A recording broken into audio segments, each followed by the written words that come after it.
안녕하세요. 오늘 제 이야기를 들어주셔서 감사합니다. 저는 결혼 3년 차가 된 여자입니다.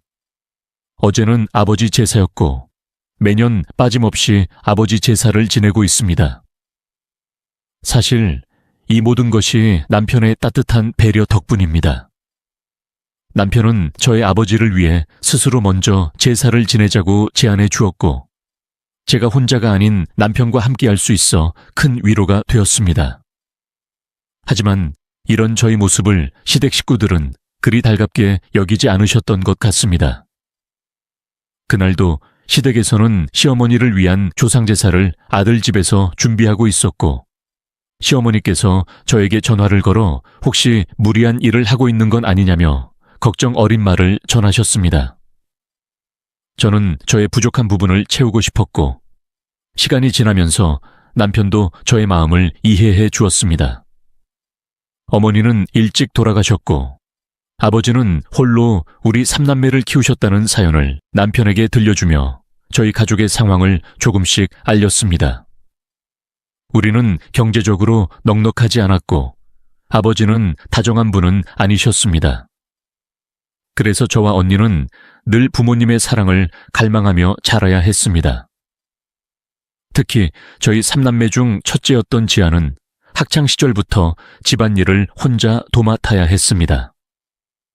아버지는 가족을 부양하기 위해 늘 일을 하셔야 했고 나와 형은 어린 나이에 부모의 따뜻한 보살핌을 받지 못한 채 자라다 보니 마음 한편이 늘 공허했습니다. 이야기를 나눌 수 있는 기회를 주셔서 정말 감사드리며 앞으로도 더 나은 모습으로 살아가도록 노력하겠습니다. 저희 세 남매도 자연스럽게 어린 나이에 또래의 다른 아이들보다 세상을 일찍 배운 것 같아요.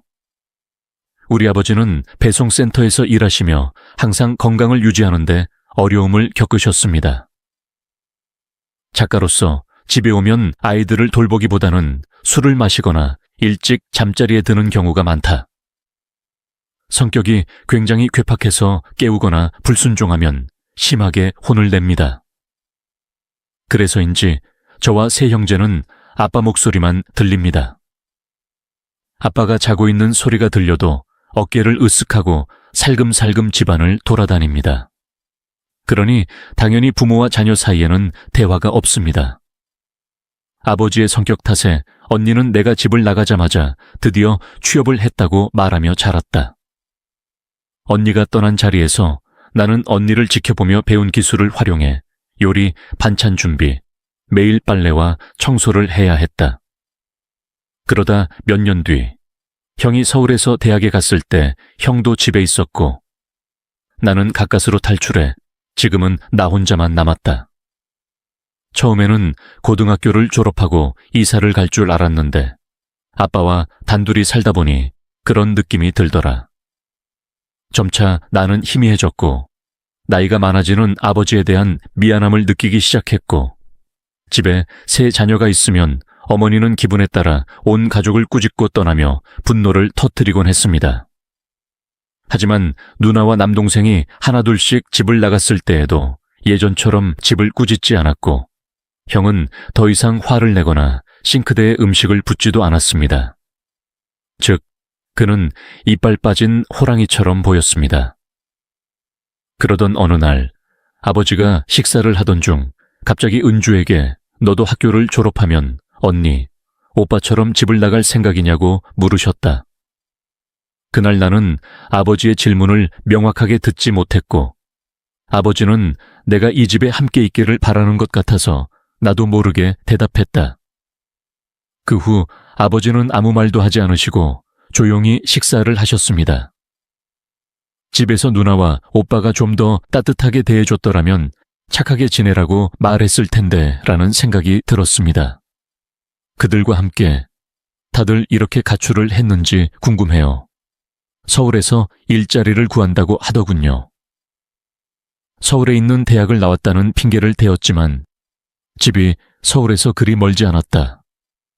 타지 생활 당시 집은 남양주에 있었고 기차가 있었다. 지하철과 버스로 서울까지 오가는 순전히 아빠가 그걸 알기 때문에 이빨 빠진 호랑이처럼 화를 내지 않고 꼬리를 다리 사이에 끼고 살아요. 고등학교를 졸업하고 직장을 구했는데 내가 집을 떠나면 아빠가 혼자 살게 될 텐데 아빠는 예전처럼 별난 사람이 아니었기 때문에 나는 그곳에서 살고 싶지 않았다. 그런 생각은 안 하고 있었는데 어느 날 언니가 집을 나간 후 7년 동안 연락도 없이 우리 집에 찾아왔는데 내 옆에는 키 큰 남자가 한 명도 없었다.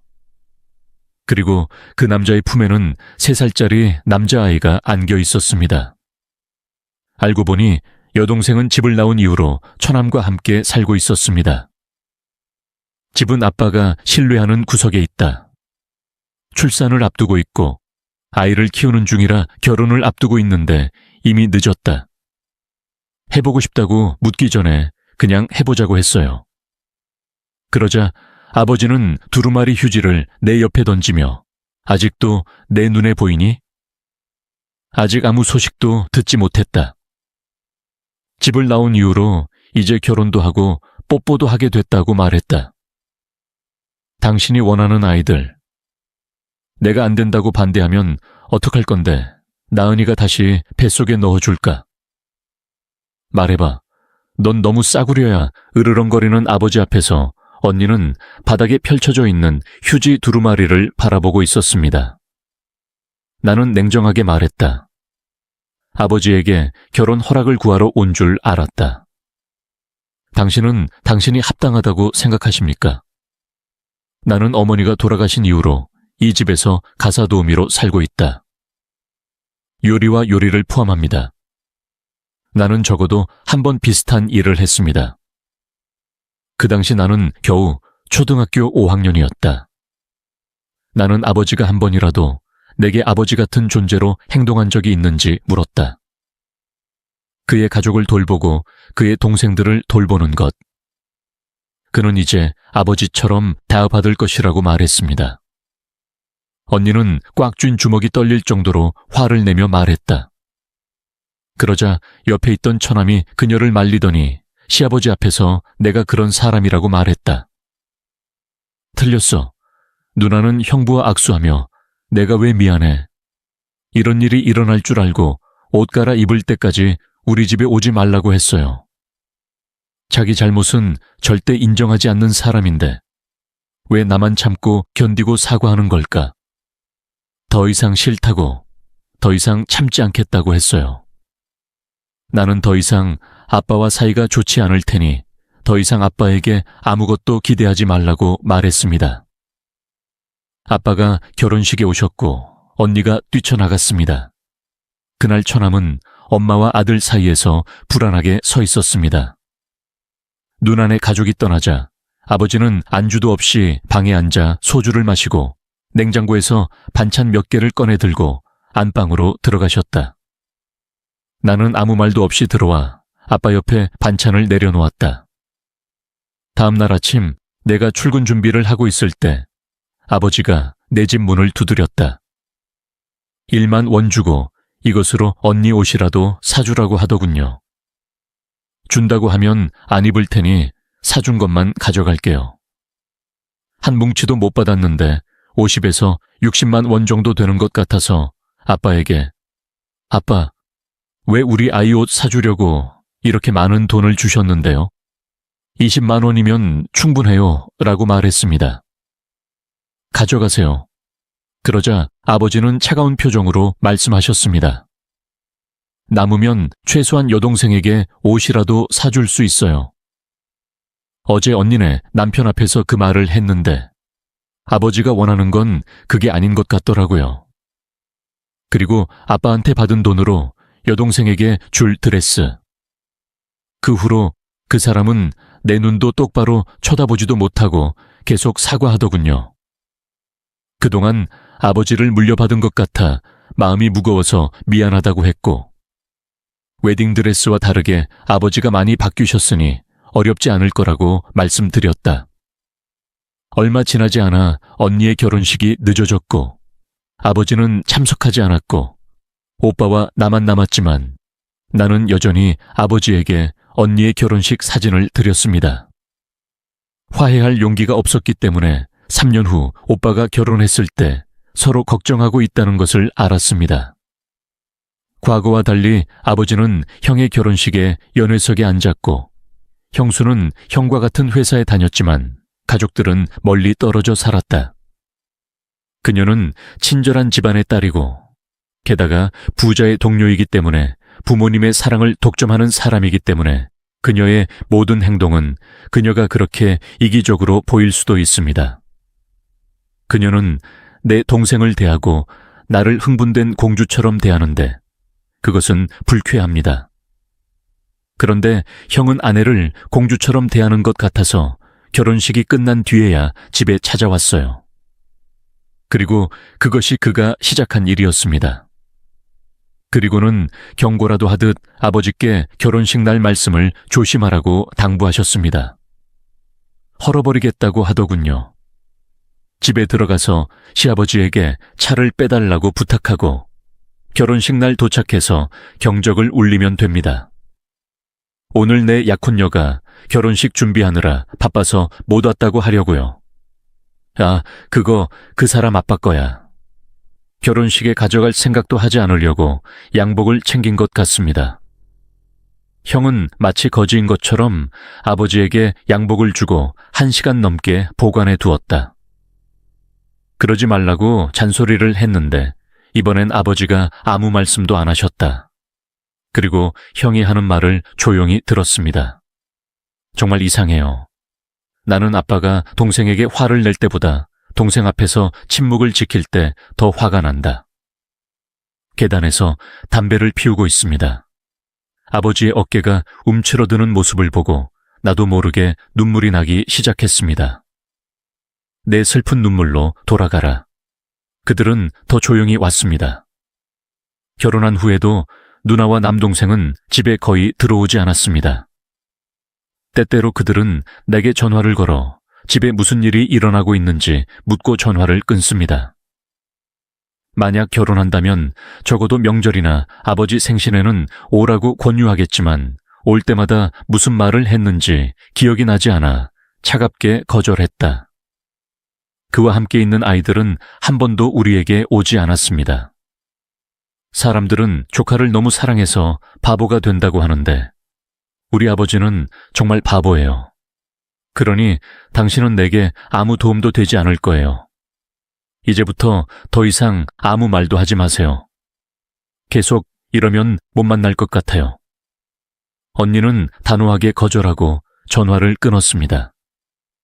그 역시 당황하고 화가 나서 차로 갔습니다. 그리고 어떻게 하면 아내를 집에 데려올 수 있는지 물었습니다.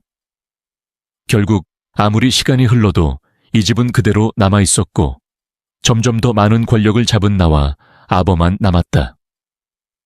창고 경비원으로 일하기 시작했습니다. 우리 회사 창고가 아버지가 일하는 곳인지는 몰라서 가끔 모회사에서 간식이나 고무젤리 등을 가져오곤 한다.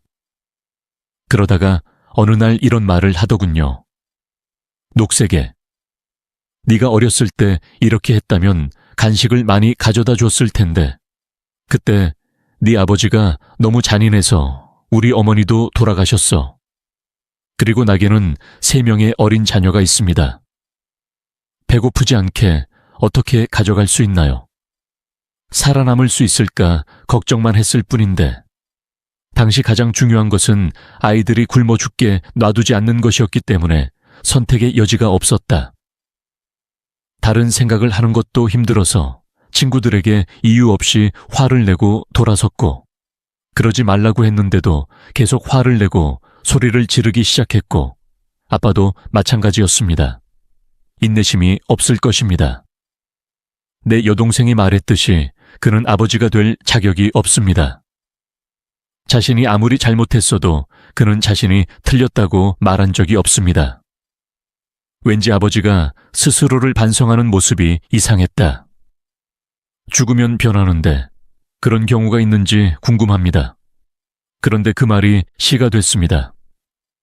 다음 날 아침 식사를 하려고 안방문을 열었을 때 아버지는 거기에서 자지 않으셨습니다.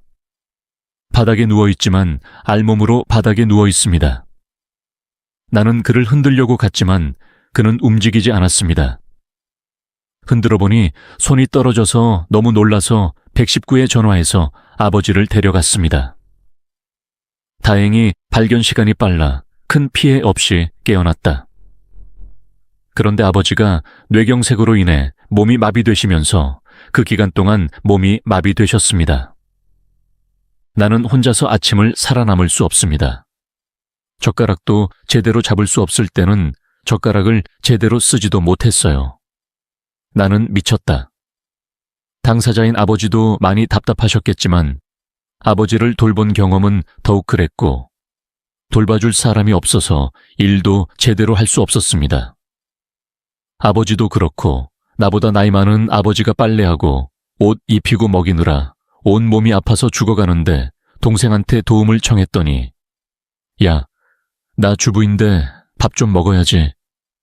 집안일도 하고 아이도 키우고 아르바이트도 하고 아빠랑 한 방에 살기엔 몸이 부족해서 뛰쳐나와서 버텼을 텐데 힘든 건 알지만 솔직히 그렇게 살라고 한 건 아니었는데 그 집을 갖고 우리한테 보상으로 쓸 정도로 멍청한 건가?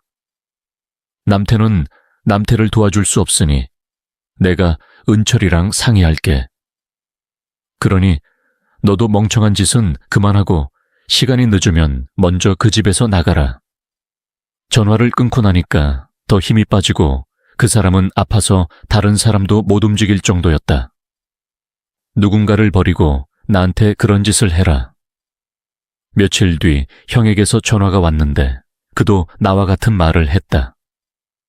어쨌든 인생에 도움이 안 돼요. 당신은 어렸을 때 자신의 힘을 믿고 우리를 그렇게 고문했습니다. 기저귀를 갈아주게 하시나요? 우리가 전생에 무슨 죄를 지으며 이렇게 살았습니까? 남편과 저는 둘 다 일이 바빠서 그를 볼 시간이 없습니다. 그러니까 네가 바쁜 동안 내가 대신 돈을 줄게. 나는 내가 할 수 있는 일을 하고 있으니 나를 비난하지 마세요. 부유한 집안의 사위인 형이 내게 간병비로 매달 150만 원을 보내준다. 나는 그에게 내가 할 수 있는지 물어보고 싶었습니다. 그냥 돈만 보내면 되는데 현실적으로는 못해요. 일을 그만뒀고 수입이 없어서 가족이 너무 가난해요. 이것은 매우 어렵습니다.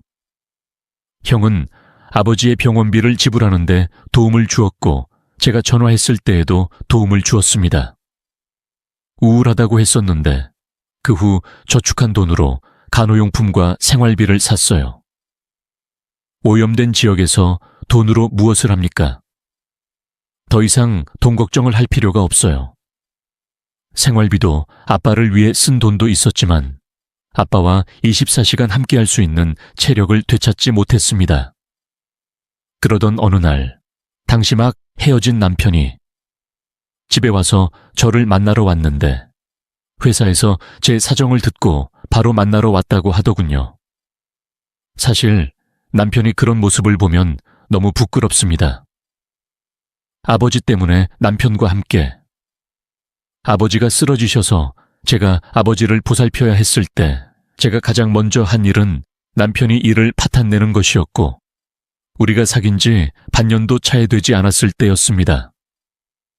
이유가 있어서 제 상황을 설명하고 이해해달라고 빌고 싶지 않아서 마음에 드는 사람을 만났다고 거짓말을 하고 헤어졌고 그래서 안다고 말하지 않았습니다.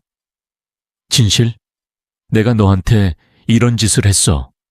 존재도 모르고 얼마나 원망했는지 알지만 하루 종일 아버지를 돌본다는 게 현은이는 믿을 수 없었다. 너도 너무 절망해서 죽을 지경이야. 누나와 남동생은 안 하겠다고 하는데 아픈 아버지를 두고 도망치라고 합니다. 어떻게 해야 합니까? 당신은 아버지이시지만 제가 말하는 것은 그게 아닙니다. 최근에는 아픈 사람들을 돕기 위해 자원봉사하는 사람들이 늘어나는 등 정부의 많은 지원이 있었습니다. 왜 먼저 알아보지도 않고 혼자 살아요? 다른 건 몰라도 간병인에 대한 지원을 받을 수 있어야 해요. 남편 덕분에 정부에서 지원하는 간병 바우처와 기타 지원 물품을 받을 수 있었습니다. 우리에게 어떤 지원을 받을 수 있는지 자세히 설명해 주세요. 자원봉사자들이 있어서 큰아빠 목욕을 혼자 걱정할 필요가 없었어요. 그리고 도움 덕분에 다시 일을 할 수 있었습니다. 동네 슈퍼마켓에서 아르바이트를 하고 있고 고정 수입이 있어서 잠시 쉴 수 있어요. 게다가 회사에 있는 동안에도 집 밖으로 나가서 머리를 손질할 수 있어서 기분이 좋아요. 정신적으로 나아지세요. 안정감을 찾았습니다. 남편이 우리 집에 온 후 우리는 다시 연인이 되었습니다. 남편이 몰랐다면 암퍼스톤은 내가 이유를 모른다면 더 이상 나를 놓아줄 수 없다고 말할 것입니다. 그 사람과 헤어지고 싶어. 나는 매우 행복합니다. 아버지를 돌보던 중 멘탈 붕괴가 생겼습니다. 그 이유 중 하나는 내 삶의 중요한 부분인 일과 사랑이 내게서 완전히 빼앗긴 것 같은 느낌이 들기 때문입니다. 아버지 때문에 그 상실감에 시달렸지만 남편 덕분에 회복한 것 같아요. 게다가 남편은 종종 집에 와서 모든 일을 도와주고 회복 치료에도 동행합니다. 준 덕분에 아버지의 상태는 많이 좋아졌고 점차 희망이 생기기 시작했습니다. 말투가 약간 어눌하긴 했지만 심하게 마비된 오른팔을 제외하면 말을 할 수 있게 되었고 보행거리도 많이 좋아졌다.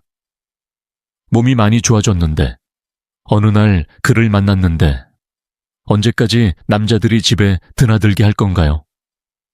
그녀는 수희와 결혼할 생각이 없거나 결혼할 수 없습니다. 나도 마찬가지다. 다만 제가 많이 부족할 뿐입니다. 코가 2개 있거나 입을 비뚤어지게 만들었거나 수환이는 당신과 결혼해서 당신이 달콤한 몸매를 갖고 싶어 한다고 합니다. 당신은 재치가 없어 보이는군요. 그렇죠? 무례하게 굴지 말고 오해하지 마세요. 어른이 되면 웨딩드레스를 입는 것도 좋지 않을 거예요. 내 여동생도 나이가 많고 아이도 있어서 웨딩드레스를 입는다. 드레스. 우리 아이가 임신하지 않았기 때문에 아버지가 결혼식에 오셨습니다. 그럼 나한테 말하지 말았어야지. 그랬다면 강제로 하게 했을 거예요. 나는 이런 일을 받을 자격이 있는 사람인가? 결혼식에서 손을 잡고 싶은데 그게 가능할까요? 분명한 사실을 말하고 실행하세요. 아버지가 아니면 누가 손을 잡아주겠는가? 나는 솔직하게 말하고 거실로 나갔다. 언제든 눈물이 날 것 같아서 일부러 그 자리를 피했습니다. 나중에 남편의 소식을 듣고 아버지가 열심히 회복하신 이유가 바로 내 손을 잡고 싶었기 때문이라는 것을 깨달았습니다. 그리고 식장에 들어가면서 이렇게 말했다. 그 말을 듣고 얼마나 울었는지 모르겠지만 이제 보니 아버지가 얼마나 약해졌는지 알 것 같습니다. 오래전에 얘기했어야 했는데 그리고 당신의 가을에 당신 말대로 결혼했어요. 이제는 아버지 덕분에 삶이 더 이상 힘들지 않게 됐고 내려놓을 수 있게 됐다. 걱정이 아버지 손을 잡고 버진 스트리트를 따라 걸었는데 어렸을 때 아버지 눈가에 계속 눈물이 고여서 얼마나 힘들었는지 모릅니다. 그 사이 나는 점점 작아지고 수척해져서 신혼여행을 떠나기 위해 웨딩케 오르자 아버지는 남편의 손을 꼭 잡고 우리 은주를 잘 부탁해 라고 말씀하실 정도로 마음이 너무 아팠다. 저는 못생긴 아버지 때문에 지금까지 고통받고 있는 아이입니다. 걱정하지 마세요. 시아버지께서 무슨 일이 있어도 은주를 지켜주겠다고 하셨다. 돌아올 때까지 걱정하지 말고 안심하세요. 우리 신혼여행. 네, 감사합니다. 감사합니다. 주야, 행복해라. 그 소원이 아버지의 마지막 말이 됐다. 신혼여행을 떠난 지 3일째 되는 날, 아내와 나는 남은 신혼여행을 취소하고 장례식장으로 달려갔다. 혼돈 상태에 빠졌어야 했는데 장례식을 방해하던 사람이 잔인하게 살해당했습니다. 저는 거대한 남자들에게 둘러싸여 뼛속까지 붙잡혀 아버지가 내게 3억 원을 빚졌다고 소리쳤습니다. 그리고 그 사람이 내 아들이라고 돌려줘야 하더군요.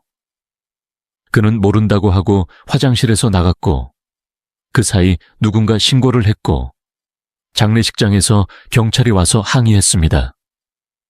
그리고 내 동생 은준호는 아버지에게 빚진 걸 언제 알았나요? 은주, 알고 계셨나요? 아버지가 빚을 지고 계셨다면 추심자는 집에 한 번도 찾아오지 않고 지금까지 침묵을 지켰을 것입니다. 모르겠어요. 나는 내 유산을 포기하고 두 사람이 그것을 돌보도록 하겠습니다. 어쨌든 아내가 한동안 얘기를 나눴어요. 시끄러운 이혼에 모두가 열광하지만 모두에게 골치 아픈 일이다. 언니는 어떻게 해야 하나요? 물론 은주 씨도 그렇게 해야죠. 이유 없이 지출하지 마세요. 장례식이 끝나기도 전에 누나와 남동생은 서둘러 상속 포기 신청을 했습니다. 그런데 무엇보다 내가 아는 아버지는 남에게 돈을 빌려주는 사람이 아니다. 그리고 그 사람은 소비를 잘하는 사람도 아니어서 지금 보려고 아버지 장례식 마치고 집에 와서 잠이 들었습니다. 14시간의 비행을 마치고 한국으로 돌아오는 내내 정신을 잃고 장례식장을 지키느라 완전히 지쳤습니다. 그런데 그날 꿈에 아버지가 나타나서 낡은 지갑을 내 손에 쥐어주며 말했습니다. 스레니야, 은주야, 이거 받아. 그것은 내 죽음의 비밀을 담고 있습니다. 아버지가 주신 지갑을 받았는데 그 느낌이 너무 생생해서 꿈인 줄 알고 큰 소리로 울며 아버지께 전화를 걸었습니다. 나 많이 울어? 남편이 나를 흔들어 깨웠고 나는 눈을 떴습니다. 그렇구나, 자기야. 꿈에 아빠가 나타나서 지갑을 주면서 아빠 죽음의 비밀이 담겨 있다고 했어. 모르겠어요. 지갑을 받는 게 좋은 꿈 아닌가요? 아빠, 지갑을 찾아야 해요. 나는 일어나서 코트를 입고 있었다. 막 택시를 타려고 할 때 남편이 따라오더니 차창에서 나를 불렀습니다. 남편의 차를 타고 아버지 집으로 돌아와 미친 듯이 안방으로 들어갔는데 누군가 집을 먼저 수색한 것처럼 서랍이 튀어나와 있었습니다. 그때 지갑을 찾아야 할 것 같아서 다른 건 신경도 쓰지 않고 아버지께서 평소 지갑을 보관하시던 서랍을 열었습니다. 첫 월급을 받을 때 샀던 지갑이 있는데 아빠는 아까워서 줍지도 않고 여러 번 서랍에 넣어두었다. 고술란이 들어있는 지갑을 꺼내서 안을 들여다보니 보험 설계사의 명함이 보였습니다. 평생 정부에서 제공하는 건강보험 외에는 이런 것이 그의 지갑에 들어있을 텐데 집회 장소에서는 접혀 있습니다. 백지를 펼쳤을 때 그 생각은 말끔히 지워졌고 아버지와 누나가 아버지 이름으로 대부업체에서 돈을 빌려 아버지가 갑자기 돌아가셨음에도 불구하고 썼다는 메모가 들어있었다. 로지컬리 나는 해를 입지 않을 것입니다. 언니 부부가 빌린 돈이라고 아버지가 말씀하신 수십억 달러를 언니 부부가 갚을 것이라는 공증된 기록이 있습니다. 알고 보니 그의 피가 거꾸로 뒤집힌 것 같았다. 그래서 그 방향으로 가서 언니 집으로 갔어요. 그녀는 이 세상을 전혀 모르고 잠을 자고 있었습니다. 아버지가 빌린 돈이 3억 원이라는 사실은 아무 말도 안 하더군요. 유산을 포기하셨나요? 그 사람들이 당신 집에 찾아왔어요. 아버지에게 빌린 돈이었습니다. 여기 서랍에서는 이걸 찾을 수 없어요. 못 찾아서 동생 눈앞에 메모지를 밀었어요. 그 이후로 언니와 저는 생각이 깊어지고 우울해지기 시작했습니다. 나는 차가운 얼굴에 그동안 참아하지 못했던 욕을 내뱉었다. 나는 거의 정신을 잃었습니다. 아버지가 넘어져서 움직일 수 없게 되었을 때 당신은 그러지 않았습니다. 돈이 필요해서 저를 쳐다보기까지 해서 아버지 이름으로 이 많은 돈을 빌렸고 그러다가 친구를 위해 사용하기 시작했습니다. 두 다리 발가벗고 자네, 쓰레기야. 우리 아버지가 너한테 돈을 빌렸을 때 기분이 어땠어? 모르시나요? 넌 아마 돈 벌려고 집을 팔 정도로 나쁜 애였을 거야. 내장, 이번 주에 문제를 해결할 수 없다면 이 문제로 법원에 갈 때까지 기다리겠습니다. 자식들 앞에서 머리를 높이 들고 살고 싶으면 내가 돌려주겠다. 듣는 것이 더 좋습니다. 언니 집을 떠난 사람이 기자가 됐다. 눈을 떠보니 병원에 있었고 팔에 IV를 안고 옆에서 자고 있던 남편이 울기 시작했습니다. 그가 나를 봤을 때 바로 그거야 은주야. 이제 일어났구나. 그녀는 이틀 동안 잠을 잤습니다. 병원에서는 아무 문제가 없다고 했지만 그녀는 깨어나야 했습니다. 그런데 당신이 자고 있는 동안 누군가 나를 만나러 왔습니다. 사망보험금은 내게 지급되고 수혜자는 당신이 될 것이라고 하더군요. 상속관계였기 때문에 그들 사이에 법적 분쟁이 있었습니다. 이런 일이 발생하더라도 당신은 모든 것을 알아낸 것 같아요. 나는 아버지의 결과가 어떨지 궁금해 잠시 웃지 않을 수 없었다. 그것은 극적이었고 매우 아버지다운 결말처럼 느껴졌습니다. 아버지께서는 사랑한다는 말 한마디 하지 못하시고 이런 유산을 남기셨습니다. 그분이 저를 위해 그 유산을 물려주시려고 마음을 쓰셨기 때문이죠. 그런데 언니와 형은 제가 아버지의 사망보험금을 늦게 받았다는 사실을 듣고 급히 달려와 보험금을 셋으로 나누자며 소동을 벌였습니다. 그래서 저는 그렇다면 아빠의 보살핌도 세 등분으로 나눌 수 있나요? 라고 말했습니다. 그 말에 모두가 제게 눈치를 주며 압박을 가했지만 제 생각엔 그들은 단지 돈을 원했던 것 같습니다. 하지만 저는 포기하지 않았습니다. 우리의 유산, 그 돈을 얻기 위해 우리는 과연 어떤 자격을 갖춰야 할까요? 양심이 있다면 조용히 있는 것이 맞지 않을까요? 저는 미리 이 상황을 예상하고 아무 말 없이 경찰에 신고했습니다. 결국 법의 판단에 따라 언니와 형은 아버지가 남기신 사망보험금을 한 푼도 받을 수 없었습니다. 덕분에 우리 가족은 집에서 조상 제사를 올릴 수 있게 되었고 아버지께서 원하셨던 대로 평온한 삶을 살아가고 있습니다. 아버지, 걱정하지 마세요. 저는 잘 지내고 있습니다. 지금까지 제 이야기를 들어주셔서 정말 감사합니다.